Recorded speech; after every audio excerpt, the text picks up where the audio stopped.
Sabe o que é curioso? A gente passa a vida inteira tentando fugir do perigo, do que dá medo. Mas aí, do nada, lá estamos nós pagando o ingresso de cinema para, de propósito, sentir um baita medo. E é justamente essa contradição que leva a gente a uma pergunta.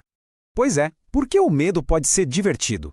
Se ele é um alarme natural do nosso corpo, por que a gente gosta tanto quando ele toca ali no escurrinho do cinema? A resposta, por incrível que pareça, começa bem lá atrás, na nossa evolução.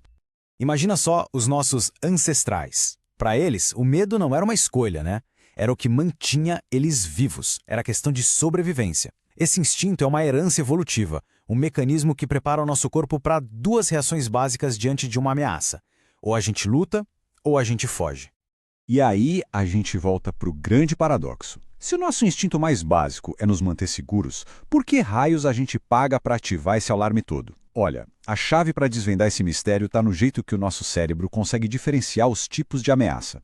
Para entender isso, vamos mergulhar no que acontece dentro da nossa cabeça quando a gente assiste a uma cena de terror. É uma verdadeira cascata de reações químicas e biológicas.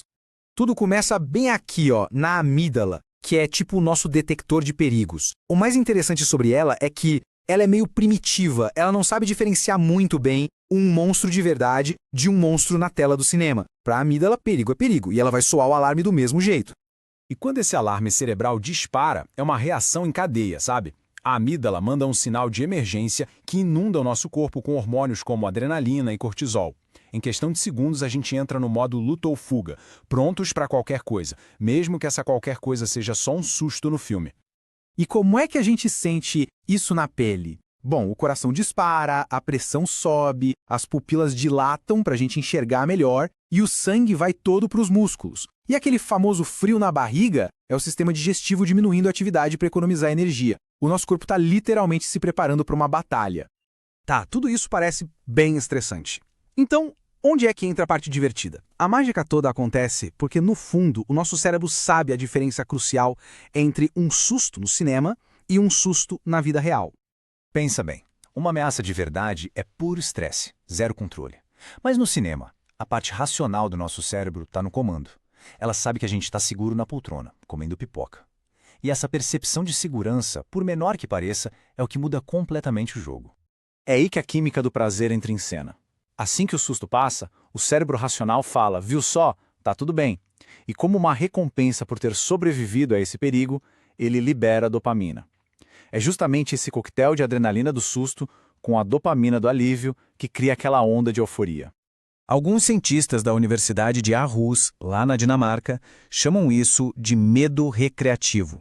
É como se a gente estivesse brincando de sentir medo, testando nossas reações num ambiente totalmente controlado.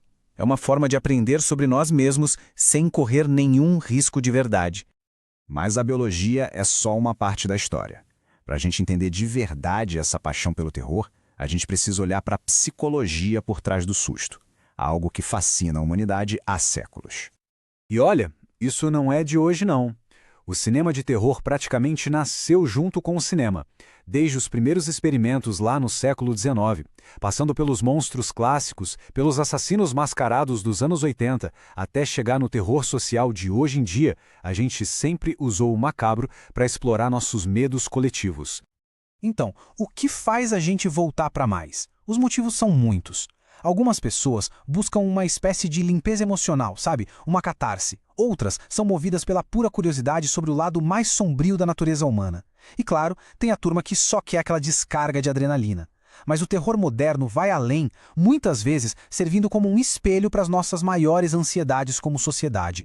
E se eu dissesse que, além de ser divertido, sentir medo no cinema pode trazer benefícios reais? Parece até estranho, mas a ciência sugere que sim. Essa experiência de medo controlado funciona quase como uma simulação, um treinamento de voo para nossa mente. Ao nos expormos a esses sustos de mentirinha, a gente aprende a lidar melhor com o estresse e a ansiedade do mundo real. Pois é, algumas pesquisas sugerem que fãs do gênero de terror podem ser mais resilientes emocionalmente. É como se, ao treinar com o medo fictício, a mente ficasse mais forte para lidar com a ansiedade real. E tem um bônus. Depois que toda a tensão passa, o corpo libera endorfinas, deixando a gente com uma sensação de calma e até de bem-estar. E se tudo isso ainda não fosse suficiente, Se liga nesse fato curioso. Quer queimar calorias? Sentado no sofá? Um estudo descobriu que assistir a um filme de terror intenso como O Iluminado pode queimar até 184 calorias. Isso é quase o mesmo que uma caminhada leve. Basicamente, o coração acelera tanto que o metabolismo vai junto. Então, da próxima vez que alguém se encolher de medo no sofá, lembre-se, essa pessoa não está apenas se divertindo. Ela pode estar treinando o cérebro, fortalecendo a resiliência e, quem sabe, até queimando umas calorias. E isso nos deixa com uma última pergunta. Será que o terror é a forma mais inesperada e eficaz de nos preparar para os desafios do mundo real?